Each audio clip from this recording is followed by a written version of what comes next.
Thank you for coming. We're going to make some history together today. Mark Zuckerberg, creator of Harvard's thefacebook.com. Well, the iPhone frenzy is well underway. Technology has drastically defined the new millennium by evolving into a world where information is at the touch of your fingertips. From social media to e-commerce, these advancements have changed our everyday life. Years before the turn of the century, the development of modern technology entered a golden age with the invention of the internet. Prior to this phenomenon, the world operated in a completely different way. Rather than having infinite amounts of information in your pocket, research was done by hand. To communicate was a completely different task. The instant stream of information we have today was non-existent. Instead, things took more time and effort.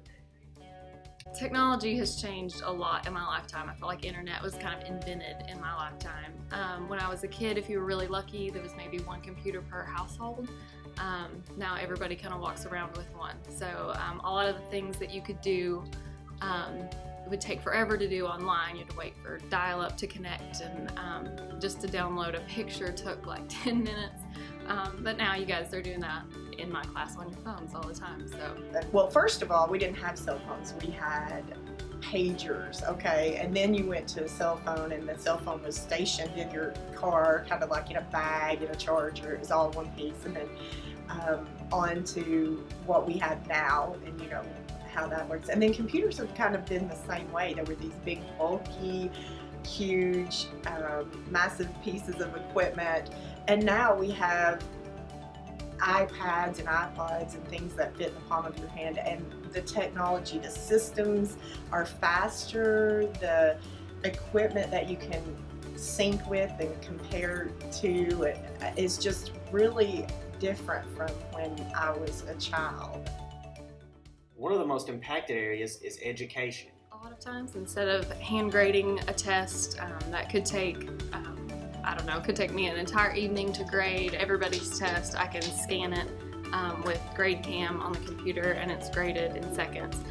We can analyze data that way, so I can see who missed what question, what was the most commonly missed question.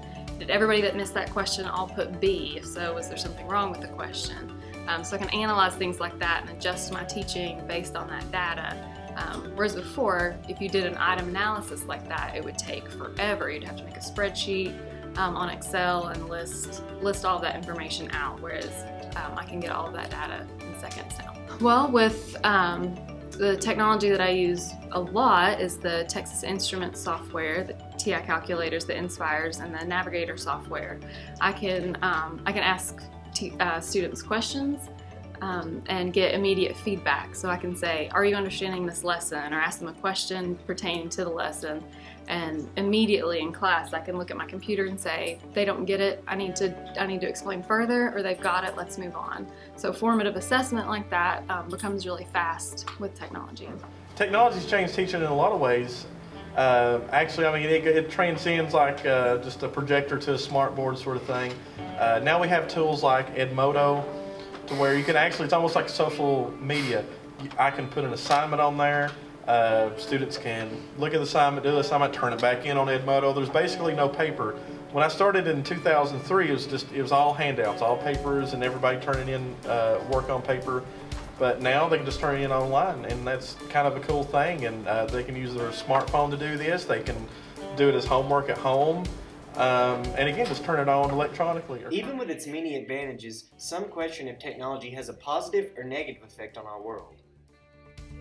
Well, technology certainly has helped me in particular.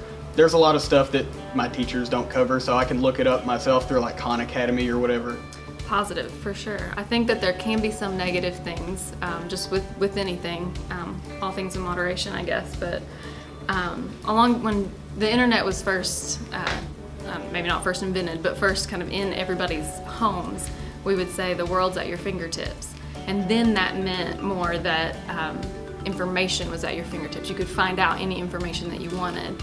But now people are making money online. Jobs, people can work from home and get degrees online, work from home and make a full-time salary online. So the world at your fingertips kind of means something different. I think it opens up a lot of opportunities for other people. Well, yeah, really it goes both ways. I see both positive and negative to it. positive in the fact that, you know, you have answers to virtually any question at your fingertips with your smartphone or a computer. But at the same time, it's kind of a two-way street. Sometimes there's too much information, and sometimes there's information that maybe you don't need to access. It's kind of hard to combat that. So technology is both good and bad, but overall it is very helpful. Whether you view it as positive or negative, there is no denying technology has altered the world forever. It will continue to impact the world as advancements are made.